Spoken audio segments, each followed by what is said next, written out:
Vale, perfecto. Vamos a trabajar todo esto que hemos ido viendo. Simplemente, dos precisiones antes de empezar. Lo comentaba José Ignacio antes, también lo comentabais antes. Lógicamente la homilía no es lo central de el sacramento de la Eucaristía, ¿no? Eso es evidente y no somos nosotros, que lo decía Gonzalo, lo más importante ni siquiera de la homilía, ¿no? Entonces eso también para encuadrar, para situar de qué estamos hablando. Si bien es cierto, y también lo comentaba Gonzalo, que la realidad es que a día de hoy hay mucha gente que incluso deja de ir a misa, entre otros factores, por la homilía, o termina de convencerse de que esto no tiene sentido por la homilía, o no se llega al corazón de la gente por una mala homilía, ¿no? Entonces, yo creo que es verdad que es una ocasión especial y que hay que cuidar de forma importante, ¿no? Bajo mi punto de vista. La segunda consideración es que ahora trabajaremos las cosas que habéis comentado, podéis matizar todo lo que queráis. Yo lo digo con mucha humildad, quiero decir, no he dicho una homilía en mi vida, no predicamos, soy periodista, trabajo en comunicación, pero hay muchas cosas que no sé. Os voy a dar mi punto de vista como laico. ¿Qué valor teológico tiene eso? Pues escaso. Bueno, o igual lo tiene, ¿no? Pero ¿qué valor, no sé, científico? Pues ninguno, ¿no? Simplemente es hablaros desde el corazón, como laico, de las cosas que veo, por si algo puede llegaros a ayudar y, por lo tanto, a transmitir la palabra de Dios. Y en ese plano yo me sitúo, ¿no? A mí me gusta hablar con claridad. ¿Queréis que hable con claridad? ¿Sí? ¿Seguro? ¿Me dejáis? ¿No os vais a molestar ni nada? Bueno, yo digo las cosas con claridad. Que nadie se lo tome mal. O sea, no hablo de nadie en concreto. No os conozco. O sea, que todo lo que diga sabéis que no es algo de vosotros. Pero sí, me podéis tirar tomates y lo que queráis. Que veo que me lanzan por ahí. Pachi, defiéndeme un poco. Joder. Pon orden en el gallinero, ¿eh? Vamos ahí a Eduardo. Vamos a borrar, vamos apuntando. Vale. Hacemos una foto un momento de esto y borramos para que Chema pueda escribir ahí. Vale, bueno, voy a trabajar sobre ello, ¿eh? Vale. Entonces, bueno, van a ir unos puntos que es nuestra opinión, a lo que nosotros hemos visto, y que van a trabajar sobre ello, ¿vale? Entonces, nosotros lo decimos una docena de cosas que le gusta a un laico de una homilía, ¿no? O a tener en cuenta en una homilía desde el punto de vista de un laico, ¿no? Lo primero, que esté preparada, ¿no? Y hablábamos antes de la preparación.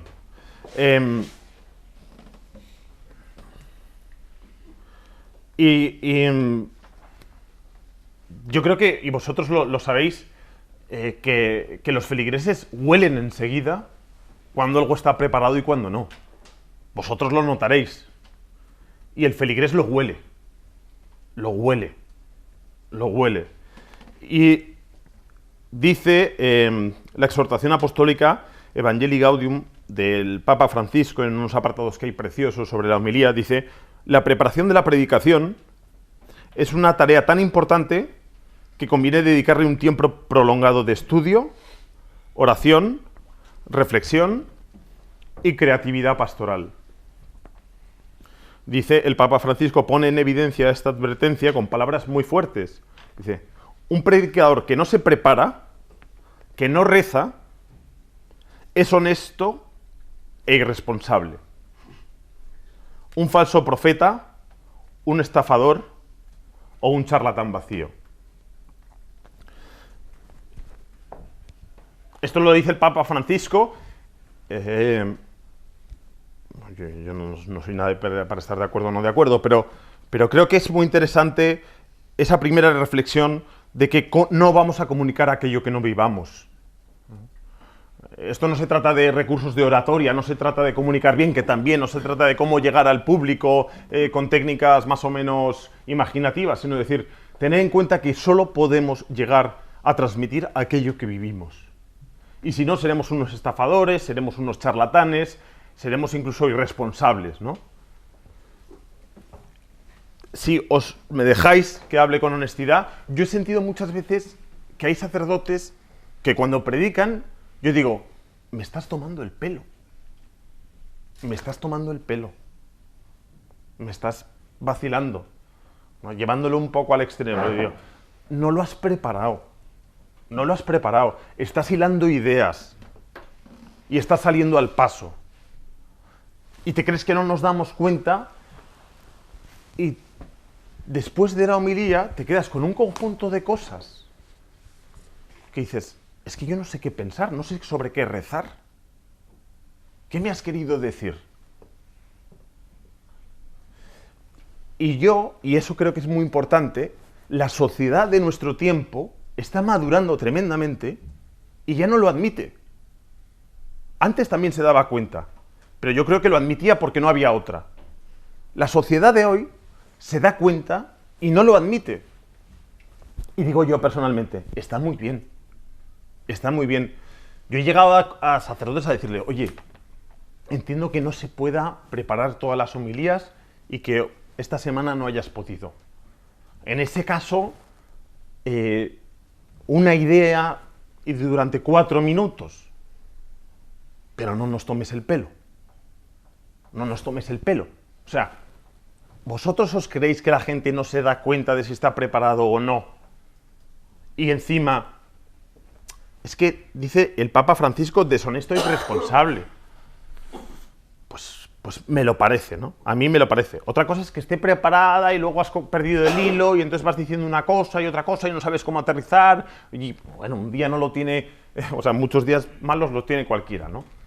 Pero el no haber preparado bien la homilía es tomarlos el pelo, ¿no? Dice muy rápidamente la exhortación apostólica, en la presencia de Dios, una lectura, y lo comentabais vosotros, ¿no? Dice, una lectura reposada del texto, es bueno preguntar, por ejemplo, Señor, ¿qué me dice a mí el texto? ¿Vale? Alguien decía, ¿qué dice el texto a la comunidad? Bien, pero antes, ¿qué me dice a mí el texto? ¿Qué me dice a mí el texto? Porque si no, dejo de entrar en juego. Y al final, no soy un sacerdote, sino soy Dios. O sea, digo, ¿qué quiere decir Dios a mi comunidad? Bien, ese paso es necesario, pero es un segundo paso, y así lo dice en la exhortación apostólica. Lo primero es, ¿qué me dice a mí? ¿Qué me dice a mí este texto? Y vivirlo, rezarlo, interiorizarlo. Y luego intentar conectarlo con la comunidad. ¿Qué es lo que le quiere decir a la comunidad el texto? Pero no decir, bueno, la comunidad la ve un poco así, estas palabras del Señor, y ahí tú no has entrado en juego. Es la palabra y la comunidad, pero sin entrar tú, como si tú no la necesitaras, ¿no? Como si tú no fueras pueblo, de alguna manera. Por lo tanto, dice, el Señor, ¿qué me dice a mí este texto? ¿Qué quieres cambiar de mi vida con este mensaje? ¿Qué me molesta de este texto? Joder, ¿por qué me peleo con esto? ¿Qué es lo que me deja incómodo? ¿No? Que hay algo que me está chirriando, o hay algo que quiero pasar por alto, o hay algo que me está tocando de una manera, ¿no? O al revés, ¿no? En que siento consolación, donde noto que hay una presencia importante del Señor, ¿no? Eso es importante, ¿no? En la preparación había un sacerdote que nos decía, ¿no? Yo suelo leer el Evangelio, las lecturas del domingo el lunes, las voy rumiando, las voy meditando durante la semana y el viernes por la tarde lo escribo. Bueno, me pareció, cada uno habéis contado aquí muchas maneras de prepararlo, pueden ser válidas, ¿no? Pero esa manera de decir, joder, eso es un texto rezado, o sea, ahí hay una vida orante, ¿no? De esas palabras. Y vosotros que necesitáis, o sea, que predicáis tanto, hay un libro interesante, ¿no? Vamos, no le he leído el título de un libro que me pareció llamativo, que decía cuando el pozo se seca, ¿no? Digo, joder, cuando el pozo se seca, ¿no? Digo, joder, tener que predicar todos los días, la cantidad de veces que uno puede no sentir fervor, o incluso estar en crisis, o estar vacío, decir, joder, es que ya me dan arcadas de volver a decir lo mismo en un funeral, joder, es que estoy harto, ya cojo hasta rechazo, o sea, ¿no? Pues claro, para eso también es muy necesario una vida orante, ¿no? No solo, y entiendo que humanamente puede ser agotador, pero esa necesidad de llevar una vida orante creo que es fundamental para la predicación, ¿no? Un segundo punto, ¿vale?, de estar preparada, es que sea corta, ¿no? Que sea corta. Yo creo que esto es algo que agradecemos enormemente los laicos, enormemente. ¿Cuánto de tiempo? No lo sé, no tampoco tenemos, Gonzalo y yo, una medición O sea, sí que Sí. 7 minutos sería ya una media buena. Más de 7 minutos, francamente, pensamos que ya es demasiado tiempo. O sea, no hay una norma establecida, pero es verdad que después de discutirlo mucho, de hablarlo mucho, hablarlo con sacerdotes y desde luego desde el punto de vista del laico, 7 minutos, en 7 minutos da tiempo a decir muchísimas cosas. Muchísimas cosas. O sea, no pensemos que por hablar más vamos a conseguir decir más cosas y decirlas mejor. Si en realidad lo que tenemos que decir es, con lo que queremos que se queden es con una idea sacada de los textos y llevada a la vida, con 7 minutos da tiempo de sobra. Si son 5, estupendamente también, ¿de acuerdo? Por eso es tan importante la preparación que decía Chema, ¿no? Porque si no vamos preparados, entonces es cuando empezamos a hacer elevaciones, bajar, me vuelvo a elevar y no conseguimos aterrizar. En cambio, si lo llevamos preparado, ya está. Los 5 minutos que tenemos, vamos directos al punto, ya está. Y dejamos eso y tocamos ahí el corazón, ¿de acuerdo? No caigamos tampoco en esa tentación de querer decir mucho. No, es que esta gente... No. 5 minutos de media sería estupendo. 7 si queremos. Bueno, pues ya está. Más de ahí creemos que es ya demasiado y que empezamos a redundar. Eso que decía Gonzalo, ¿no? Ese sería el tercer punto. Transmitir una idea de manera clara, ¿no? ¿Alguno de vosotros? 3 ideas. Bueno, está bien, ¿vale? Está bien, pero es muy probable que se quede solo con una idea la persona que os escucha. Hay una cosa, una flipada en comunicación, ¿no? Que dice una idea repetida 3 veces igual a 1. 7 ideas repetidas una vez igual a 0. Bueno, pues es verdad, ¿no? Dices, joder, poder transmitir de manera clara una idea, 2, 3, bueno, sí. Hay veces que se dicen 3 puntos, vale, pero no más de ahí. 3 puntos, vale. Eso ayuda también a la estructura que antes hablabais, ¿no? Y lo engancho con el siguiente punto, que sería explicar bien las lecturas, ¿vale? Hay sacerdotes que nos dicen, es que hay veces que me es difícil explicar las lecturas y además, como me pongo a explicarlas, me voy de tiempo. Y además, a veces conecto las lecturas y es demasiado artificial la conexión que he hecho. Pues sí, lo reconozco plenamente, ¿no? Pero, bueno, que de alguna manera se hagan referencia a las lecturas, a vuestra prudencia y discreción, lógicamente, y explicar aquellas cosas que creáis que puedan chirriar, que no se puedan entender bien del Antiguo Testamento, que el público de hoy no las entienda, ¿no? Eso sería un punto importante, explicar las lecturas. El quinto punto sería que tenga una aplicación concreta en nuestras vidas, ¿no? Y antes lo hablabais, ¿no? Punto de partida, alguien empezaba, mi estructura es 012, punto de partida, evangelio y conexión. Que tenga una aplicación concreta en nuestras vidas. A veces hablamos de una manera tan abstracta que no llegamos a conectarla con la realidad de la gente, ¿no? Y para eso es muy importante lo que también hablabais vosotros, ¿no? Conocer a la comunidad, ¿no? ¿Cómo es mi comunidad? Vosotros los conocéis, ¿no? Pues eso, ¿tiene fe o no tiene fe mi comunidad? ¿Tiene muchos prejuicios, que hablaba Pachi, o no tiene muchos prejuicios? Bueno, saber exactamente cómo es tu comunidad para poder predicarla bien, ¿no? Hay una cosa que también me parece interesante y que también ha salido como una ocasión, creo que decía Esteban, aquellos momentos especialmente de bodas o de funerales, que probablemente sea la única vez que personas, y más en una sociedad tan secularizada como la nuestra, acudan al sacramento de la Eucaristía. Bueno, pues qué ocasión tan buena para poder llegar al corazón de esa gente. Y qué manera de decir, joder, pues sabiendo que esta gente no ha venido muchas veces a misa, está muy alejada, que no me gusta mucho conceptualmente la palabra, ¿no? Que está, sí, alejada de la vida, por lo menos sacramental, bueno, pues saber que vienen ahí, que es una vez y que hay que aprovechar esa ocasión. Y por lo tanto, habrá que hablar desde ese contexto, ¿no? Eso creo que es un momento de especial ocasión, de especial cuidado y, joder, yo he estado en bodas que han salido amigos míos y me han dicho, joder, es que la iglesia sigue igual y cada vez que vengo me confirmo lo bien que estoy fuera.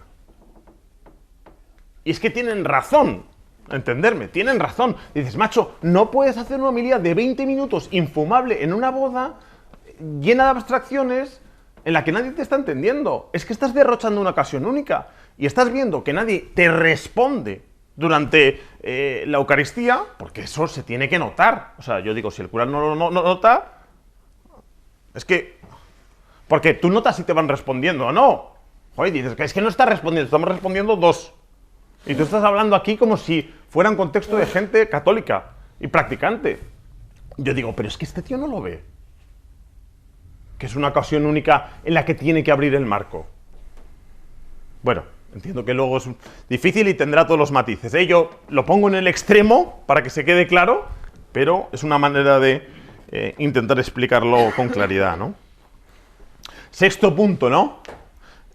Lógicamente es el primero, pero bueno, ahí tiene su sentido también aquí, ¿no? Que descubra el misterio, ¿no? Que nos ayude a descubrir a Dios. También, ¿no? Lo comentaba José Ignacio. Evidentemente, ¿no? Esto es... Íñigo, perdón. Encima, ¿quién lo yola llamarte José Ignacio llamándote Íñigo, tío? Íñigo, vale. Íñigo, perdona. José Ignacio eres tú, ¿no? No, ¿quién? Ah, de atrás, perdona. Ya me he liado. Y el obispo. Es eso lo que tengo yo aquí presente. No hablemos de los ausentes. Bueno, ¿no? Decía que ayuda a descubrir a Dios, ¿no? Que nos acerque al misterio. Dice... joder, la gente de alguna manera necesita encontrar a Dios, necesita ver a Dios, por eso la importancia de vivirlo. De alguna manera yo creo que la gente lo que os pide, o si yo lo tuviera que interpretar en una frase, como laico, yo os diría, cuéntame lo que has visto. Cuéntame lo que has visto. Cuéntame lo que has visto. No hagas una predicación moralizante, no me digas lo que tengo que hacer, ¿no? O sea, decía el Papa Francisco hace unos días, ¿no? La comunicación del Evangelio no tiene nada que ver con el proselitismo, ¿no? Oye, vente a no sé qué, haz no sé cuántos. Eso es proselitismo, ¿no? Es decir, no, es transmitir la alegría de lo que has vivido, ¿no? De lo que has visto. Esto es otra cosa bien distinto. Es, oye, no me cuentes sermones, ¿no? Cuéntame tú qué has visto, tú que has tocado al otro lado, tú que te has acercado al misterio, cuéntame lo que hay ahí. Cuéntamelo, ¿no? Dice el Papa Francisco, el homileta, además, tiene que hablar de manera que quien le escucha pueda advertir su fe en el poder de Dios, ¿no? Y esto me parece que es clave. Y para eso, dice... La predicación puramente moralista o adoctrinadora, y también la que se convierte en una clase de exégesis, reducen esta comunicación entre corazones que se da en la homilía y que tiene un carácter casi sacramental, ¿no? O sea, una predicación puramente moralista, adoctrinadora, una clase de exégesis, incluso los prejuicios de los que hablaba Pachi, sí, Pachi, son importantes, pero lo importante, entiendo yo, es hablar al corazón de la gente. Hablar desde el corazón al corazón de la gente. Y entronca con lo que la gente pedía o Esteban reclamaba de decir, bueno, ¿cómo llegar a lograr un cambio en la gente? ¿Cómo hacer que alguien se plantee algo en su vida? Había un sacerdote que decía, mira, un síntoma de cómo yo examino mi comunidad es si noto cambios, si noto transformaciones. Y creo que tiene su sentido, ¿no? Si siempre estamos diciendo lo mismo y la gente no cambia de algún modo sus vidas, es verdad que el público es muy mayor, pero nos tiene que interpelar de algún modo. Algo tiene que estar pasando en esa comunidad. No sé si tiene que ver con las homilías o no, ¿no? Pero la importancia de hablar del corazón al corazón me parece crucial. Y no pretendamos mover la vida de la gente fundamentalmente a través de la cabeza. Porque es muy difícil, o sea, hay gente que sí, lógicamente ha llegado a Dios a través de la cabeza, pero pero lo que realmente, o lo más frecuente, es mover a través del corazón. Hay un séptimo punto, que hablabais también, aquí sí, José Ignacio, de hacer algo experiencial para que sea creíble, ¿no? Y a ese punto, y entenderme, es que de algún modo se pueda traslucir la humanidad del sacerdote, ¿vale? Puede caer a veces la tentación de un sacerdote de contar un conjunto de preceptos, un conjunto de cosas que hay que hacer, que de algún modo creo que generan una distancia sideral entre la gente y el sacerdote, porque el sacerdote parece, al decir lo que hay que hacer, como si él lo cumpliera, está como implícito que él lo hace todo bien, ¿no? No sé si me entendéis. Y entonces deshumaniza, lo estoy exagerando, pero para que lo entendáis, entenderme, deshumaniza de tal manera al sacerdote que dice, yo no puedo eso, yo no soy capaz de todo aquello. Y entonces uno dice, esto no es para mí, no se siente convocado, no se siente dentro. En cambio, cuando uno cuenta alguna experiencia suya, algo que ha visto, cuando dice, a todos nos pasa, bueno, a mí el primero, coño, que a ti también te pasa. Pues no lo sabía. Ahí has entrado desde la humanidad de las personas para llevarlas a Cristo. Pero tienes que entrar de esa manera. No puedes hablar como si a ti no te costaran las cosas, ¿no? No se trata tampoco de aquí contar las miserias de cada uno. No se trata de eso. Pero ¿me entendéis lo que digo? Que se pueda ver de alguna manera, pues mira, pues a mí esto me costó mucho, o yo tardé mucho tiempo en comprender, o tanto tiempo predicando esto sin haberme dado cuenta, hasta que el otro día, pum, joder, pues de algún modo estás mostrando la humanidad, ¿no? Si uno parece, desde el punto de vista del laico, que el sacerdote es una especie de robot que no duda nunca, que no experimenta nunca la debilidad humana. Y entonces eso genera una distancia y una barrera muy grande entre el laico, que vive la debilidad, pues como todo el mundo, todos los días, el padre de familia, la viuda, el divorciado que tenemos ahí delante, cualquiera que estamos delante, que oye, pues que somos débiles, que pecamos, que en fin, que tenemos nuestras dudas como todo el mundo y que intentamos, pues sí, hacerlo bien y aspiramos a la santidad, pero nos damos 1000 golpes por el camino. Nos parece que el sacerdote está en otro plano, que está en un club diferente del nuestro, que habla desde ese club y que lo que tiene que contar, pues eso, pues como decía Chema, no es para nosotros. Y entonces en ese momento uno desconecta. Dice, ya está otra vez diciéndome algo que va mucho con él, pero que no tiene nada que ver con mi vida. De la otra manera, si nosotros mismos nos metemos también ahí, si vosotros os metéis también en ese, digamos, en ese conjunto, en ese grupo, o sea, estamos caminando juntos desde realidades diferentes, pero viviendo la misma humanidad, rápidamente el de delante conecta. Dice, bueno, caminamos de la mano en esto, estamos juntos, vivimos las mismas cosas, tenemos en vidas diferentes, pero dificultades parecidas, retos iguales y la misma necesidad de sentir al Señor, ¿vale? Pero también la tienes tú, ¿no? Eso une muchísimo y rápidamente conecta. Y a partir de ahí, y hay una cosa importante también que decía Chema antes, hay una conexión que es fundamental en comunicación. La comunicación no es solo la comunicación verbal, no es solo lo que la gente está oyendo a través de los oídos o escuchando. Es también la comunicación con los gestos, con la mirada. Y ahí siempre en los cursos incidimos mucho en la necesidad de mirar a la gente, ¿no? Al final somos intermediarios también y el espíritu tiene que pasar a través de nosotros. Y el espíritu, ayudamos a que el espíritu pase a través de la mirada también. Si estamos muy agarrados al papel, uno de los riesgos que corremos es precisamente no mirar a la gente. Y al no mirar, no conectamos. Los ojos son una vía de entrada al alma. Entonces, es importantísimo por eso, algunas veces por lo menos, mirar a la gente. Esto que decía Miquel tan bonito de los silencios. El silencio es un aliado importantísimo en comunicación. A veces tenemos mucho miedo del silencio, porque pensamos que el silencio es la ausencia de palabras, y yo lo que tengo que decir es muchas cosas, ¿no? El silencio ayuda a reposar lo que he dicho, a meditarlo, a interiorizarlo.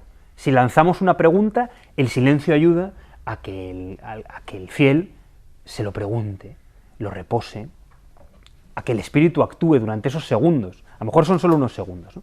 Y lo mismo la mirada. La mirada nos ayuda mucho a interpretar también en qué momento, qué estamos generando en la gente, si de verdad la palabra está llegando, si de verdad estamos tocando el corazón. Claro, si no les miramos, pues no lo vamos a interpretar, no lo vamos a saber. Además, ya desde la pura técnica de comunicación, la mirada nos sirve para captar la atención.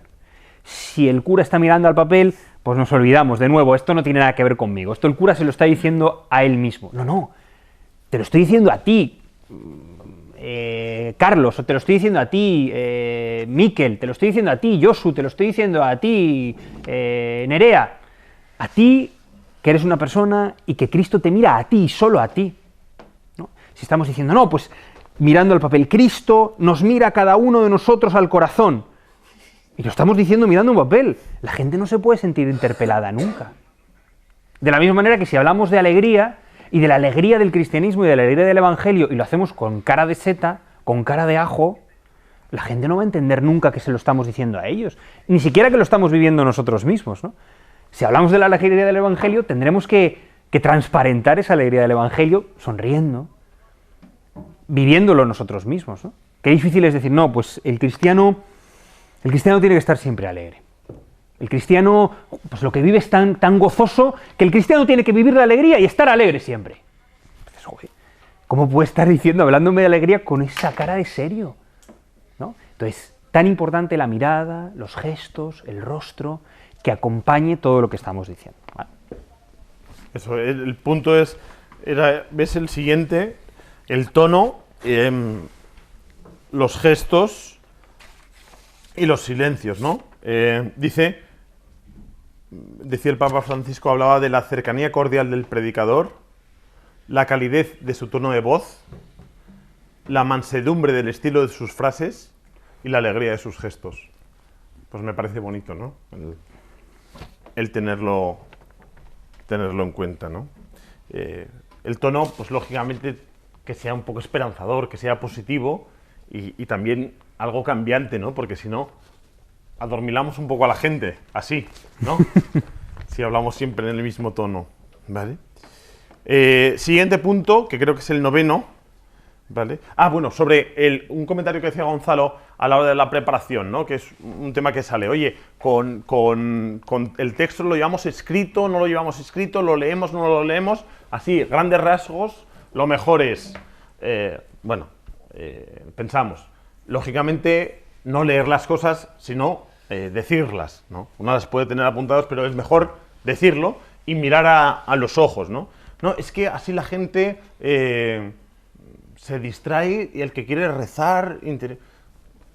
La Eucaristía es celebración, hasta donde yo sé, no es una meditación, no es una oración personal. Estamos celebrando, podremos tener un contacto con la gente, estamos en comunidad celebrando. Con lo cual, claro que tiene que haber un contacto con los ojos y claro que incluso uno, a la hora de la cercanía, alguien hablaba, no sé si Unai, de esas iglesias tan grandes, esa distancia tan fuerte, tan lejana, uno creo yo que puede, digo, no sé, litúrgicamente me corregiréis, creo que puede bajar, porque si no se genera una distancia muy grande, ¿no? Poder bajar de lo que es la parte de la zona del altar, ¿no? Y poder acercarse a la gente. ¿Eso lo veis muy, muy mal? El lugar de la homilía es o la sede o el ambón. En principio, vamos. Yo sí he solido hacer eso alguna vez, por ejemplo, en las misas con niños. Bueno. ¿Y en las que no son con niños serías capaz de hacerlo? No habitúo. Pero, solo una pregunta, un segundo. Pero, o sea... O sea, no es tanto, o sea, no lo veo tanto como un problema de capacidad, sino porque no creo que debo hacerlo, por eso no lo hago. Es que hay curas toreros que hacen el paseillo. Compatible. Yo, hay A mí, sí, Unai. a mí hay homilías del Papa en la plaza de San Pedro a 700 metros o en la televisión que se me hacen mucho más cercanas que las de muchos curas que bajan la escalera. Ya, pero Unai, No, ahí no está la clave, ¿eh? esos El curas... buen sonido. ¿Eh? El buen sonido, eso sí. Bueno, Eso es por importantísimo, supuesto. eso por descontado. Quiero decir, ¿cuántos curas conoces que prediquen como el Papa? Muchos. ¿Muchos? Vale. Me los tienes que presentar.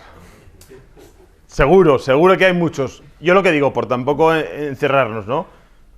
A mí me parece, si la liturgia no lo deja, no lo deja. A veces, no sé, necesitaría entenderlo más. Pero, y que haya esa restricción así meramente conceptual, supongo que es que la desconozco y que habrá más ahí detrás, ¿no? Pero joder, el decir, hay gente que predica no tan bien y encima no hace nada con los gestos y, joder, pues si puedes acercarte, pues a mí no me parece mal. Vamos, Había un vídeo por ahí de uno que con un monopatín, ¿no? Sí. Lo vi el Sí. otro día. No soy partidario de hacer esto un circo. Claro. Bueno, lo echaron, le han invitado a... Bueno, creo que se me entiende. Bueno, le han quitado el patinete. No le han quitado la licencia de cura, pero el patín. Vale. Vale, exacto. Me parece que está bien. Bueno, no, quiero decir, yo no voy a entrar en más, ¿no? Pero Yo creo que ocasionalmente se podría hacer, pero depende de la asamblea y de eso. Pero que normalmente el poder de comunicación está más en la palabra. Claramente. Y la misma sede es un elemento que bien usada es de comunicación, o el mismo ambos. vale, totalmente de acuerdo. Pero Antonio, ¿cuál es la realidad? La realidad es que, bien usada, se debe usar mal. Porque llegar no llega mucho. Quiero decir, no sé, a eso lo hablaremos, no sé qué feedback tenéis, con qué gente habláis. Yo esta pregunta la hago muchas veces, hablo con muchos laicos, hablo con mucha gente y la opinión de las homilías en general es muy regular. Pero decía Jesús, el que tenga oído y quiera oír, que oiga. Pero bueno. Y el no, es que Espera, un segundo. Estamos aquí en un cursillo de comunicación. No, pero es que opinemos, yo opino, ¿no? Opina. Yo también voy a Está opinar. en preparar el oído de la gente, porque a veces el problema radica ahí. O sea, o que no comunica el comunicador. Yo no sé qué el padre de la iglesia decía en una de las lecturas que hacemos de los vídeos, no me acuerdo cuál. Es que el problema que hay es cuando que no llega la palabra al pueblo. Dice, o es que Dios no quiere dar la palabra a su pueblo, porque el pueblo no la merece. Eso está el padre de la iglesia. Ustedes que son más sabios que yo. O es que el comunicador, me parece que es San León Magno, que el comunicador, pues como no es testigo, no lo comunica. O es que o que el pueblo pues no quiere oír eso, quiere oír otra cosa. Antonio, ¿tú te has encontrado situaciones en las que no haya llegado la palabra de Dios y hayas notado que Dios piensa que el pueblo no la merece? No. ¿O el sacerdote? No, nunca sí he juzgado yo eso. ¿O has notado que el sacerdote no merece transmitir la palabra de Dios? Yo muchas veces me he visto indigno de decir lo que digo. ¿En? Me he visto yo indigno en ese sentido. Sí, pero esa no es la pregunta. sí, Indignos somos todos. Lo que te quiero decir que No, es... a lo que te quiero preguntar yo, Antonio. Si tú notas, o sea, quiero decir, puede haber algo que tenga que ver con la falta de preparación, con el comunicarlo mal, el no saber comunicarlo, o es algo meramente espiritual. Se puede, o sea, a veces es la falta de preparación, pero también puede ser pues esa realidad espiritual. ¿Por qué Jesús hablaba en parábolas y decía, y remite a Isaías, para que oyendo no oigan, viendo no vean, no sea que oyendo y viendo se conviertan y yo tenga que salvar? 5 minutos. Y eso está en la Escritura, y eso es una cosa muy seria. Y eso se da en la predicación muchas veces, esa sensación, por lo menos yo la he tenido. Por mucho que prepares, por mucho, y dices, ¿qué pasa? ¿Que no, estoy hablando en chino o qué? Sí, estoy convencido, pero, o sea, quiero decir, yo sí que no lo sé, y no sé cómo es tu caso en concreto, no lo sé. Hay una parte en la que estoy convencido y es que hay veces que es decir, oye, es falta de preparación, es no saber hacerlo bien, es tener el mismo tono continuamente, es ser excesivamente largo. O sea, hay un conjunto de condiciones humanas en las que yo creo que también han sido dados por Dios, en los que actuamos o no actuamos. No, sí, eso es indudable que hay que actuar. Vale. Te quedan 5 minutos. Sí, pues rápido. Menos. Un segundo. Pues os vais a aguantar. Os vais a aguantar como me he aguantado yo. Esta es la revancha. Ahora no se escapa. Ahora ya. Los aguantan y aguantan. Exacto. Vale, muy rápidamente. Noveno punto creo que era. Utilizar cuentos, historias, ejemplos y sobre todo, que también lo dice el Papa Francisco, imágenes. Imágenes. No es lo mismo un ejemplo que una imagen. Uno de los Evangelii Gaudium, uno de los esfuerzos más necesarios, dice el Papa Francisco, es aprender a usar imágenes en la predicación. Es decir, hablar con imágenes, que creo a veces se utilizan ejemplos para hacer más comprensible algo que se quiere explicar. Pero esos ejemplos suelen apuntar solo al entendimiento. ¿Os fijáis el Papa Francisco? A veces hablamos con ejemplos y apuntan a la cabeza, al entendimiento, pero no al corazón. Las imágenes, en cambio, ayudan a valorar y aceptar el mensaje que se quiere transmitir. Una imagen atractiva hace que el mensaje se sienta como algo familiar, cercano, posible, conectado con la propia vida. Una imagen bien lograda puede llevar a gustar el mensaje que se quiere transmitir. Despierta un deseo y motiva a la voluntad en la dirección del Evangelio. Yo añadiría humor también. Humor. Vale. Yo sí, solo matizaría ahí, Miquel, quien lo tenga. Quiero decir, claro, es que hay sacerdotes que se empeñan en ser graciosos cuando no lo son. Oye, ya está, cada uno tiene lo que tiene y ya está. Y se empeñan en meter chistes porque parece que, primero, distrae, puede que no tenga nada que ver. En cambio hay otros que de manera natural, oye, pues de repente, pero porque son así en el día a día. O sea, hay una clave también que es la naturalidad. Cada uno es como es. Y eso también lo tiene que presentar en la homilía. Habla desde donde es también, ¿no? No intentar fingir, no intentar ser otro. Entonces hay gente que intenta meter humor, o hay gente que es, joder, que de natural es afable, que intenta ponerse muy seria en la homilía. Y dices, pero bueno, si tú eres una persona afable, bueno, pues ya está, cada uno desde donde sea, siempre con las claves que estábamos viendo, ¿no? Y de intentar ser, pues eso, ser agradable, etcétera, etcétera. Que de repente, pero no convertir tampoco, sin convertir la homilía en una sucesión de chistes que nos alejan de lo... De repente, oye, pues una nota de humor al principio ciertamente ayuda a captar de repente la atención. Perfecto. Si sale natural, si viene a cuento, tal, sin ningún problema. Ahora, úsese según cada uno sea también, porque si no, hasta volvemos a hacer un pan como unas tortas. ¿Se entiende? Pablo Domínguez podría ser un ejemplo. Por ejemplo. Bueno, tenemos algún Hay un vídeo, si vídeo- luego esta tarde da tiempo, ponemos algún vídeo de justo Pablo, que es un buen ejemplo de eso. Un sacerdote diocesano de Madrid que murió. Luego, otra herramienta buenísima a tener en cuenta, ¿no? El 10º punto que yo tengo aquí. Hacer preguntas. Lo comentabais también antes. Creo que esto es una herramienta pastoral potentísima. Hacer preguntas. No. Pero no para que sean respondidas por el público. Retórica. Retóricas, exacto. No para poner en tensión, sino hacer preguntas al raíz del Evangelio, además preguntas abiertas, ¿vale? Que no sean de respuesta sí o no, sino que las preguntas abren el horizonte, ¿vale? Hacen pensar,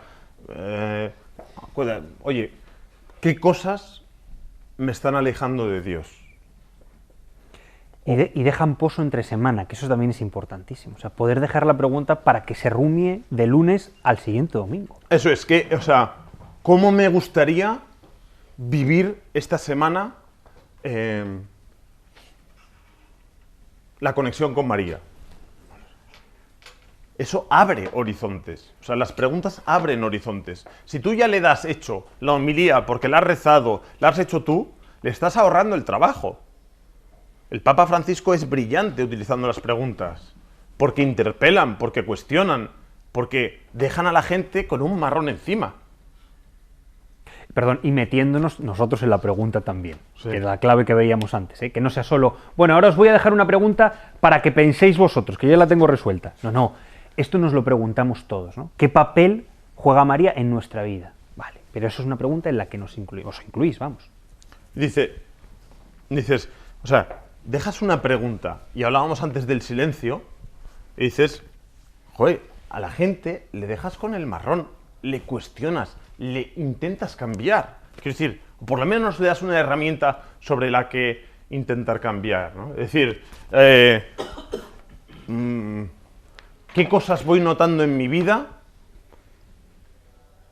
que me van haciendo más alegre? ¿O qué cosas noto en mi día a día en las que no trato bien a mi hermano? Deja esa pregunta. ¿En qué situaciones noto que no trato bien a mi hermano? Deja esa pregunta. Y es más, si se puede, para mí, esto ya es un poco... terminar la homilía con una pregunta. Y pararse, y como decía Miquel, indispensable, para mi punto de vista, 1 minuto de silencio después de la homilía. Indispensable. Se lo pedimos a Jesucristo nuestro Señor. Creo en Dios Padre Todopoderoso del mundo. ¿Y qué hace el laico? ¡Pum! Vale, ya me he quitado la homilía encima. ¿Qué tal? No sé qué, no sé cuántos. Te la has cargado. ¿No? No has dejado el sentir y gustar que decía San Ignacio, ¿no? El sentir y gustar de las cosas. O sea, ser capaz de poder interiorizarlas, de poder hacer la digestión, de que la gente pueda rumiarlas un poco. Es que hay sacerdotes que... y el credo, creo en Dios Padre... Y la gente, según se levanta, yo noto cómo se sacuden la homilía y dice, bueno, ya me he quitado el marroncito de encima, ya paso a la siguiente. Y ya lo has tirado. ¿Sí o no, Eduardo? ¿Eh? Que te ríes. Entonces, dejar a la gente que sea madura, que trabaje con sus preguntas, que interpele, 1 minuto lo menos, pero no es 1 minuto que son 15 segundos que la gente no le ha dado tiempo a pensar. Dejar a la gente con las preguntas, que es propiciar el encuentro con Dios. Ya está, ahí el Señor hablará. Entonces, hacer una pregunta abierta y dejar un tiempo estricto de silencio. ¿Vale? No queramos pasar a lo siguiente porque te has cargado la homilía, no has dejado reposar, no has dejado que la pueda interiorizar. Ese era el punto 11º. Y el último punto, pedir feedback. ¿Vale? Pedir retroalimentación, pedir que la gente nos diga lo que siente. Pedir opinión de la gente sobre nuestras homilías. Pero ojo cómo se pregunta. Porque hay sacerdotes que preguntan, ¿te ha gustado mi homilía? Ahí estás hablando de ti, ahí es tu narcisismo. ¿Te ha gustado mi homilía? O cuando dicen, dicen, oye, me ha gustado mucho tu homilía. Pues hay sacerdotes que dicen, pues me parece muy bien, pero esto no va de que te guste. No se trata, no está la clave en el gustar o no gustar, no ese es el baremo. Porque ahí estamos hablando de nosotros mismos, o de si a la gente le ha gustado o no, pero es que no está ahí el objetivo de la homilía. Oye, esto me ha hecho pensar, ¿vale? Oye, esto me ha dejado un poco tocado. Oye, tengo una pregunta que me ha dejado ahí rondando esta semana. Esto me ha hecho ver a Dios de otra manera. Esto me ha descubierto una imagen de Dios. Esa también es una clave buenísima. Esto O sea, si alguien nos dice, pues pensaba en Dios de otra manera, y gracias a la homilía, no gracias a ti, sino gracias a la homilía, tú como instrumento, claro, pero de repente he descubierto una clave de Dios en mi vida que no conocía y me ha abierto un horizonte.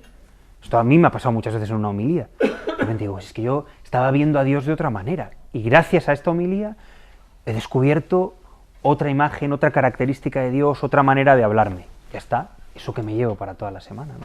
Esa pregunta es, no es buscar la aprobación de los demás, no es buscar si le gusta o no me gusta, no es tu ego, es, oye, ¿esto te acerca o no te acerca a Dios? No sé si vosotros tenéis a alguien que os diga a calzón quitado lo que piensa o ve de vosotros. No sé si lo tenéis, pero mi experiencia a mí me ha salvado. O sea, a mí tener acompañantes espirituales, amigos como este cabrón. Es que luego veréis lo que dice, ¿eh? Claro, luego te lo voy a dejar, Antonio, te lo va a decir todo. No se queda con nada, no se guarda las cosas. Una mujer que tengo que es así, que no hace falta ni preguntarle, que me dice todo lo que piensa, pues duele, claro que duele que te lo digan. oye, macho, ahí no estás teniendo razón, ahí estás buscando tu propio interés, ahí eres muy pesado. Ahí... Es que si no tenemos a nadie que nos pueda decir las cosas, no sé vuestra experiencia, la mía es que o sea, me pierdo. No sé si vosotros tenéis la capacidad de poder ir por la vida, pero si no tenemos a alguien que nos dé feedback y diga, oye tal, es que es muy fácil perderse. A mí me salva, a mí eso me salva. Y en la homilía creo que es importantísimo que la gente os pueda decir, oye, es muy largo, es muy pesado. Alguien que sepáis que os lo va a decir con cariño, con educación. Oye, no se te entienden muy bien los ejemplos. Oye, no vocalizas. Oye, Esteban, tienes el mismo tono siempre. Joder, a ver si cambiamos un poco. Pues eso necesitamos de gente que nos lo diga. Y si no lo tenéis, pensar quién lo puede ser, quién lo puede decir, porque creo que nos ayudaría a todos mucho. Bueno, veo que tenéis ganas de comer. Ahora podemos seguir de todas formas en la comida debatiendo. Concretamos Sí, la comida. en la comida decimos la de siguiente. conectar a la tarde. Vale. En función de cuando nos quedemos. La tarde es la parte práctica. más interesante. Sí, bien, muy bien. ¿No?